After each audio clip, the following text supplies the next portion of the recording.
ایک عابد نے خدا کی زیارت کے لیے 40 دن کا چلہ کھینچا۔ دن کو روزہ رکھتا اور رات کو قیام کرتا تھا۔ اعتکاف کی وجہ سے خدا کی مخلوق سے یکسر کٹا ہوا تھا، اس کا سارا وقت آہوزاری اور راز و نیاز میں گزرتا تھا۔ 36 رات اس عابد نے ایک آواز سنی، شام 6 بجے تانبی کے بازار میں فلاں تانبا ساز کی دکان پر جاؤ اور خدا کی زیارت کرو۔ عابد وقت مقررہ سے پہلے پہنچ گیا اور مارکیٹ کی گلیوں میں تانبا ساز کی اس دکان کو ڈھونڈنے لگا۔ اس دوران اس نے پریشان حال ایک بوڑھی عورت کو دیکھا جو تانبے کی دیگچی پکڑے ہوئے تھی اور اسے ہر تانبا ساز کو دکھا رہی تھی۔ وہ بیچنا چاہتی تھی۔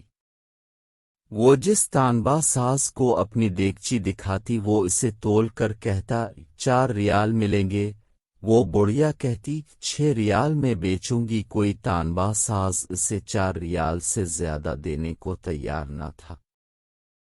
آخر کار وہ بڑھیا بازار ہی میں موجود ایک تانبا ساز کے پاس پہنچی۔ وہ عام سی شکل و صورت والا تانبا ساز اپنے کام میں مصروف تھا۔ بوڑھے عورت نے کہا، میں یہ برتن بیچنے کے لیے لائی ہوں اور میں اسے 6 ریال میں بیچوں گی، کیا اب 6 ریال دیں گے؟ تانبا ساز نے پوچھا، صرف 6 ریال میں کیوں؟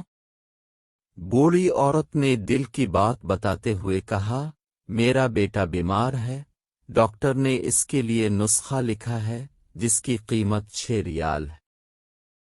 تانبا ساز نے دیگچی لے کر کہا، ماں یہ دیگچی بہت عمدہ اور نہایت قیمتی ہے، اگر اب بیچنا ہی چاہتی ہیں تو میں اسے 25 ریال میں خریدوں گا۔ بوڑھی عورت نے کہا، کیا تم میرا مذاق اڑا رہے ہو؟ کہا، ہرگز نہیں، میں واقعی 25 ریال دوں گا۔ یہ کہہ کر اس نے برتن لیا اور بوڑھے عورت کے ہاتھ میں 25 ریال رکھ دیے۔ بوڑھی عورت بہت حیران ہوئی، دعا دیتی ہوئی جلدی اپنے گھر کی طرف چل پڑی کہ کہیں تانبا ساز پیسے واپس نہ مانگ لے۔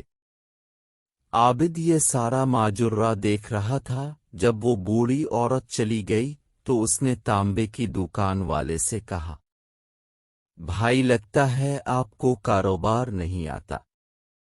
بازار میں کم و بیش سبھی تانبے والے اس دیگچی کو تولتے تھے اور 4 ریال سے زیادہ کسی نے اس کی قیمت نہیں لگائی، اور اپنے 25 ریال میں اسے خریدا۔ تانبا ساز نے کہا، تم نے سچ کہا، اس برتن کی اتنی قیمت نہیں ہے، لیکن میں نے برتن نہیں خریدا ہے، میں نے تو خدا کی رضامندی کے لیے اس کی مدد کی ہے۔ میں نے اس کے بچے کا نسخہ خریدنے کے لیے اسے پیسے دیے ہیں، اس سے وہ اپنے بچے کے لیے وافر مقدار میں دوائی لے سکے گی۔ میں نے اسے اس لیے یہ قیمت دی کہ گھر کا باقی سامان بیچنے کی نوبت نہ آئے اور اس کی پریشانی حل ہو جائے۔ عابد کہتا ہے، میں سوچ میں پڑ گیا، اتنے میں غیبی آواز آئے، چلہ کشی سے کوئی میری زیارت کا شرف حاصل نہیں کر سکتا، گرنے والوں کو سہارا دو اور نیک نیتی کے ساتھ ضرورت مند کا ہاتھ پکڑو، ہم خود تمہاری زیارت کو آئیں گے۔ نیکی کے اس عمل کو زیادہ سے زیادہ لائک شس بسکراب کریں۔ جزاک اللہ خیر۔